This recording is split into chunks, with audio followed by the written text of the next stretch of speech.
Hello, I'm Todd Inman. I'm a board member of the National Transportation Safety Board. As we reported yesterday, investigators from the NTSB arrived in Albany, New York Saturday night to do an investigation regarding a crash involving a Mitsubishi aircraft. We began the on-scene investigation yesterday morning. So before I actually go into the investigative update, again, on behalf of all of the NTSB, our sincere condolences to those who lost loved ones in this crash. It's truly a tragedy, and we hate that for the families. It's never an easy thing. So our thoughts are with them, very much so. Our family assistance group has been working to assist and inform the families and survivors. They'll continue the support throughout the entire investigation. Max Green, who's leading that, is with us today. And in fact, Max and I just finished about an hour and a half ago a briefing for the family members of the similar information that I'll be briefing you. We want to go into a little bit more, since this is our second day of the explanation of the NTSB's process and parties. We've been using this practice for about 30 years.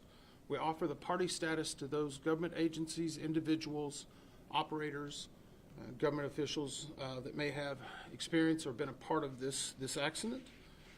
We conducted an organizational meeting, as we said yesterday, and established the parties. They are primarily the same in that it's Honeywell, the engine manufacturer, the Federal Aviation Administration, NACTA, which represents the air traffic controllers, and we also have one clarification. Due to the Mitsubishi aircraft being manufactured in Japan under the International Civil Aviation Operators, Annex 13, we offer accredited status to the Japanese Safety Board to be a party to this investigation, and through that accredited status, the manufacturer, Mitsubishi, will be considered a technical representative to the overall party structure. It's a small nuance, but we wanted to clear that up from yesterday to make sure we had the right language. We began to put together a multidisciplinary set of groups to investigate every accident of this investigation. The team is being led by Albert Nixon, who is here with me now as the investigator in charge. Albert is a 12-year veteran of the NTSB and over 30 years in aviation in general. He's out of our Phoenix office. He's also a certified airline transport pilot, one of the higher ratings. So he's been pulling together a really good team to help us work through this. To give you a little bit of update about what we've been doing and how we've been doing that. As of this afternoon, we've had our drone and UAS team in. They've done a full aerial view and mapping of the entire wreckage location and the surrounding area. They completed those activities about 2 hours ago. And they have a lot of good imagery that we believe will be very helpful for the post-impact inspection and evaluation. We've also conducted additional video and photo documentation of the scene and surrounding areas. And I want to call out again Columbia Sheriff's Office. They provided us with over 1,000 images post-impact of what occurred and how the plane was found. That will be very helpful for us, as some of the items in the wreckage had to be moved for the extraction of the passengers. So those are very helpful details, and they've been very accommodating from not only having a command post but security on the scene. So the community's been very welcoming and helping us in this overall investigation. We brought in a team of air traffic control specialists who have assembled. They've begun interviews. They're doing those interviews in the Albany Air Traffic Control Tower, which was controlling the aircraft at the time. We are beginning the interviews. Those will go on for the next week. We'll be interviewing every one of the controllers that were involved in the entire flight and making sure that we're getting all the details along with the management. The FAA has brought an air traffic control manager from Harrisburg, Pennsylvania in to help facilitate. The reason for Harrisburg is it's a similar sized tower that does similar operations, so we want someone who can assist us as a technical expert that was not in the tower itself. It's a normal and customary part of our practice. We pulled a number of pieces of equipment from the actual aircraft itself, and these are going to be the avionics that had been upgraded. So we've secured a large number of those. Some of them are damaged. None are in its pristine state due to the force of the impact, but we do believe that they may be helpful in whenever we get them to the laboratory to being able to determine whether they were working and the accuracy and the level to that. From that, we've also secured multiple memory cards, and those are being sent right away now to our laboratories in DC, where we have a team of experts that do recorder device and downloads, and once they get there, we'll have a better idea of what additional granular data they will provide. But we were very happy to have pulled those additional memory cards. We have begun the prepping for the engines, and they are being transferred. They will ultimately be torn down in Phoenix, Arizona. And so we anticipate a full tear down of both of the engines, and Honeywell obviously is working with us very closely on that. Aircraft recovery experts have arrived on scene. They arrived a few hours ago. They're currently working on the extraction of the aircraft itself. We anticipate this will be concluded by tomorrow evening, at which point the wreckage will all be moved to a secure facility in Massachusetts, where part of our team will relocate in order to do a more thorough examination of the aircraft itself and the structure. We've also received from the FAA ADSB data. This is Automated Detection Surveillance Broadcast. It's commonly referred to as ADSB. We have received that data from the FAA, and it gives us a much greater fidelity of information regarding altitude, speed, location, trajectory. It will be overlaid with a number of the other parts of our investigation, including the air traffic control radar information. As part of the FAA review, we will also be doing video replays of the actual ATC, or air traffic control scopes, that were being seen at the time. And we'll also be looking at the low altitude alert that was presented to the air traffic controller screen that we mentioned yesterday. Here's a few things that we know about the actual flight itself. For this aircraft, it was the second flight of that day. It had taken off at 9:30 a.m. Eastern Daylight Time from Norwood Memorial and arrived at White Plains at 10:19 a.m.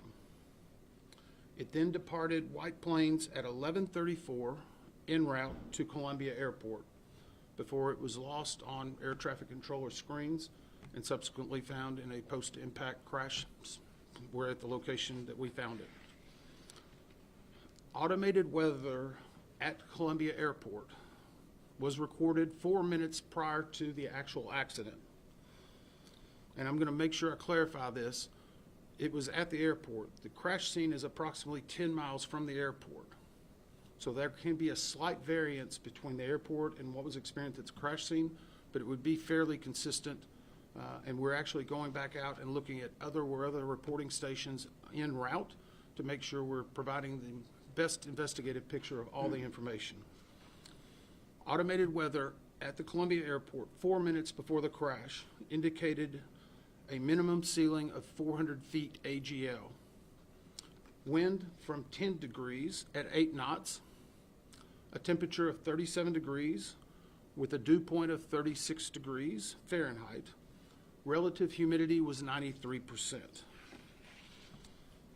Now, what we can say is weather was, at that time, what we consider to be deteriorating. And I mentioned the ceiling at the airport being 400 AGL. That's above ground level.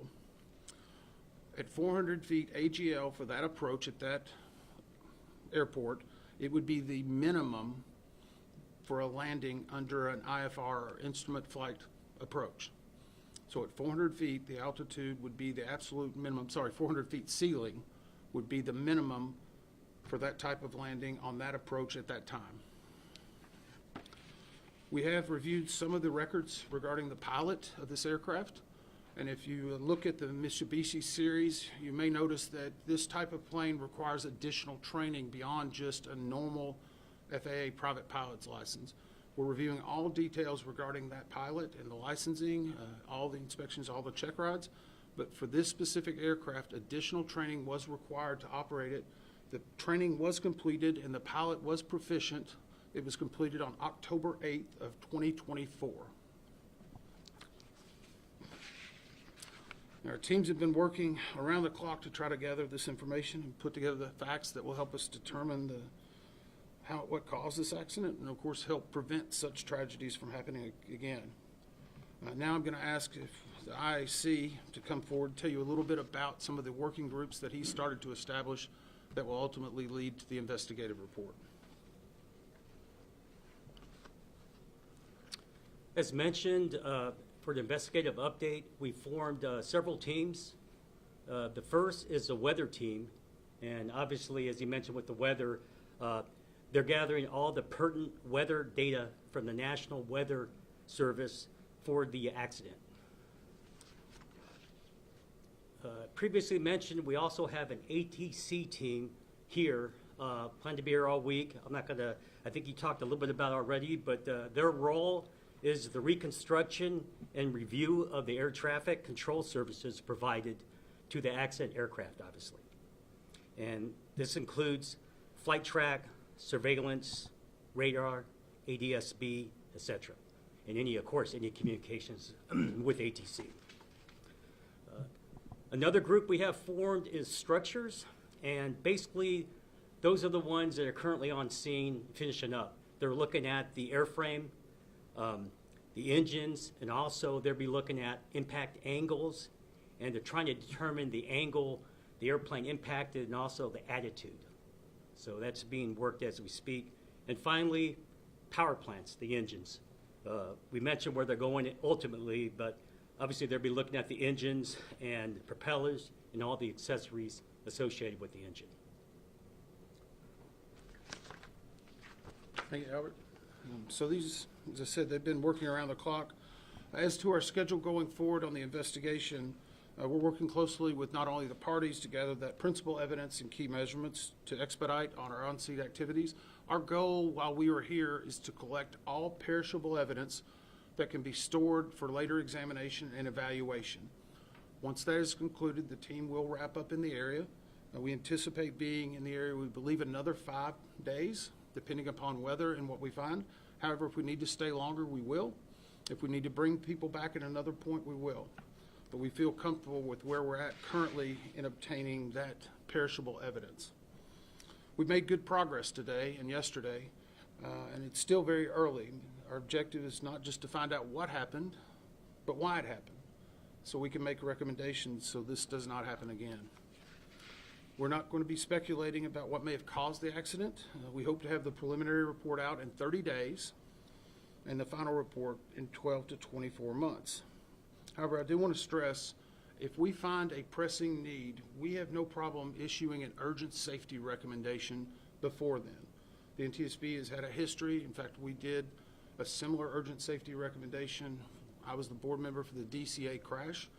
Once we found information that we thought needed to be corrected immediately, we will make that urgent safety recommendation to either a manufacturer or to an organization or a regulatory authority. So we hope to have the investigative report in 12 to 24 days.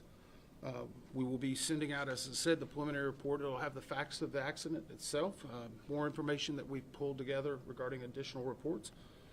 This will also be probably our last media briefing on site. Because at this point we know where we're kind of going with the investigation and feel comfortable with where we're at. I'm going to stress again, we ask anyone that has any information regarding this, and I mentioned yesterday door cams or ring doorbells, things like that. We don't believe, because of the post-accident or the accident video, we don't believe that there would be any reason, but even if someone finds a little piece of something in their yard that may not look right, please contact us, and the email address is witness@ntsb.gov. That email address is witness@ntsb.gov if you think that you have any evidence or any information that could assist in this investigation. Those tips and clues are usually very helpful for us. Since this will be our last briefing, I also wanted to call out the first responders who were there, and they did a really amazing job considering not only the notification but the conditions. There's a lot of jet fuel that is in that area.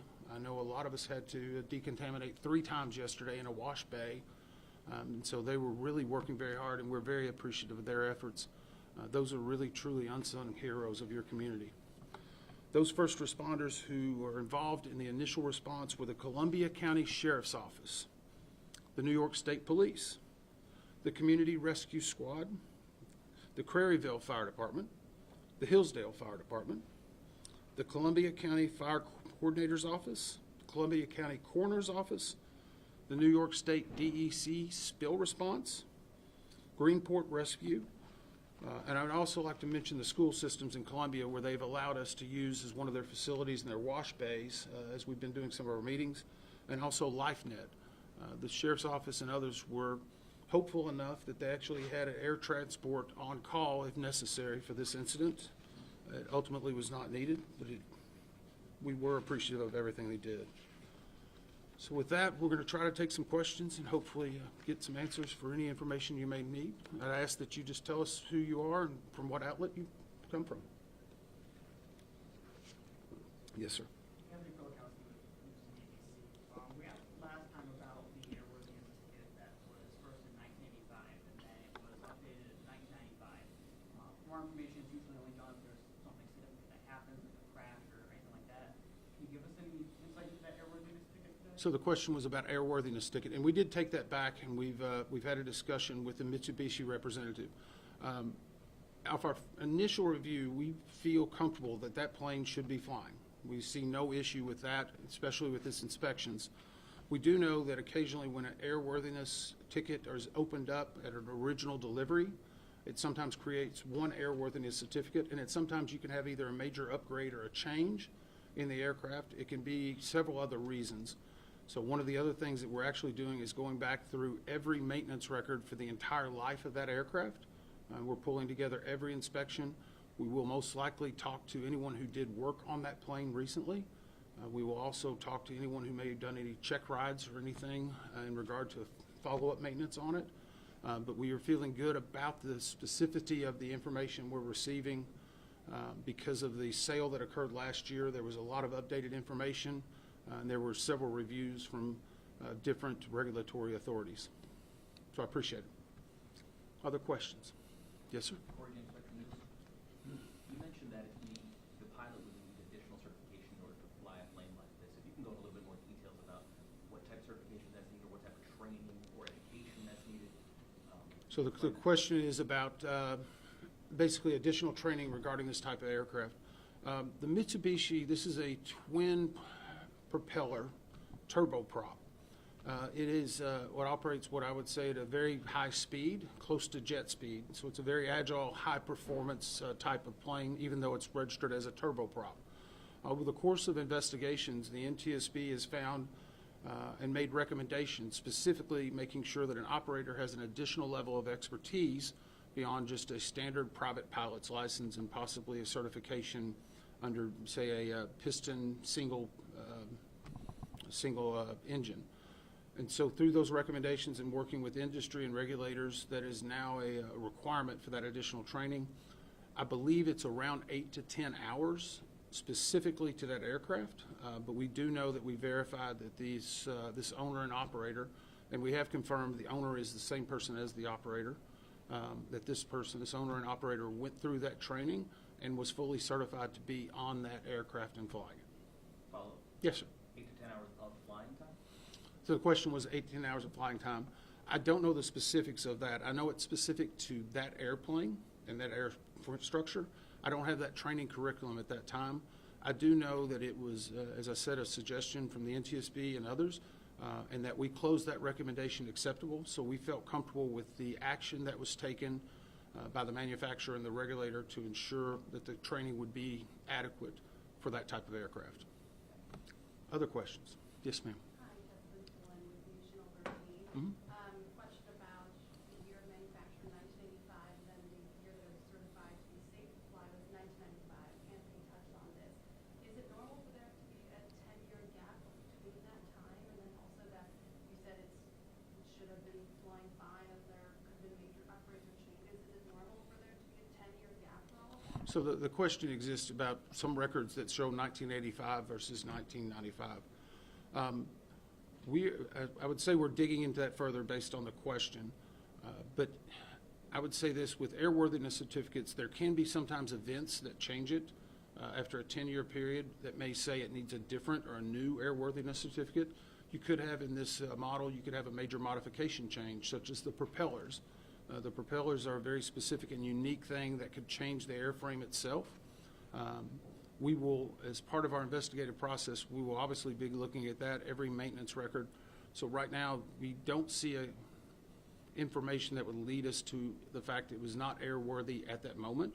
But the history of the aircraft, along with the history of the pilot, what they were doing 72 hours before, what the air traffic controllers were doing, all of that will be a part of that investigative report that will ultimately come out. And it will be a part, while it's not in the investigative report, it will be a part of the docket that will be released publicly. One of the main things we want to do is be as transparent as possible with all of our investigative material. It's important that the public have trust in the investigative process, and that we've not only ruled in, but ruled out everything that could have been a contributing factor to this accident. Yes, sir. Sean Kavanaugh, CBS 6 News. Do you have any information on how often this plane was flown? The question was the amount of usage. We are pulling those records, and I would say in the amount that this plane was flown could be a relative term. Some people may use a plane every day. Some people may use it once a week. Some people once a month. The reason why we wanted to indicate it was the second flight of the day, it may be helpful to our investigators in regard to not only condition but startup from the previous flight that may have occurred. And so we have an idea if there was a storage issue, possibly there was movement damage, or that something is fluid leak. Those things factor into, but that's one of the reasons why we wanted to offer the second flight of the day and the timing of that. Obviously, no reported problems during the first flight that we know of at this time, but we will be talking to that, and that's also, we've talked to the FBO operator, the fixed base operator, where the plane landed and took out from at White Plains.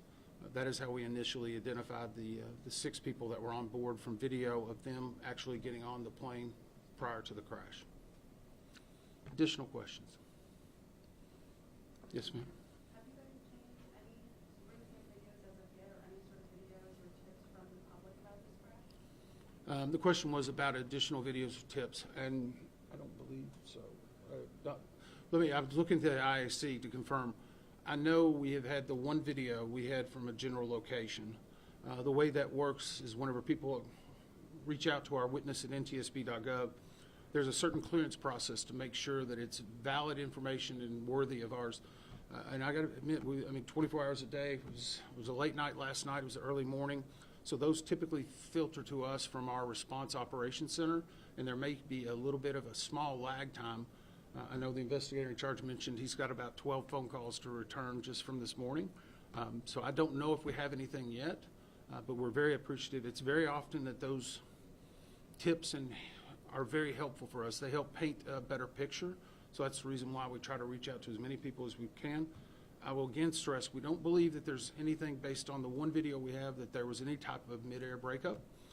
But if someone does find a piece of debris, most aircraft parts typically have some form of serial number on them. If you were to find anything in that general area within a 5 or 10 mile radius as you're going through, I'll go back to the Alaska 1282 investigation we did with the door plug. It was found in someone's yard later that day. Those things you never can tell when they will pop up. So we want to try to get that witness in ntsb.gov email address in case someone would find something in the future. Anything else? Roger Henry, Gilson Times Union. The one camera, the images you have from that, would you be able to say where it was being shot from, and does it have like a wide angle, or does it just capture like part or the end of the impact? So the question is about the video again, and this was, it's an important part because it's helping us. Again, it was in a close vicinity of the crash. The exact frames per second, I would say, caused a little bit of a skipping. You can see the initial plane come into the frame, and then there's a good clear image of what I would call the profile, the full profile.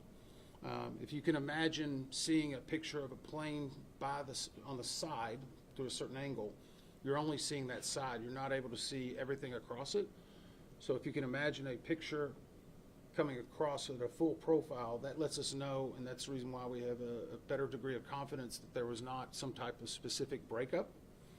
And so that picture actually helped us. And then from there, it jumps down into the impact. And the impact, of course, had a large amount of, I would say, debris that came up from it. So those are the specific frames that we're looking at. And that was, again, very helpful. The Sheriff's Office was able to give us, before we took off from D.C. Saturday night, they actually did a video camera with the video camera. We actually flew in one of our people from our CIO's office, an IT specialist, specifically to help us with this, but more importantly, they were at the location whenever we were able to obtain the actual master copy.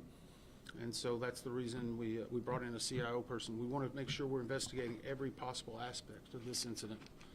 We appreciate your time. Again, our thoughts and condolences definitely for these families that are affected. We'll look forward to bringing out the preliminary report to you in 30 days. Thank you. Thank you.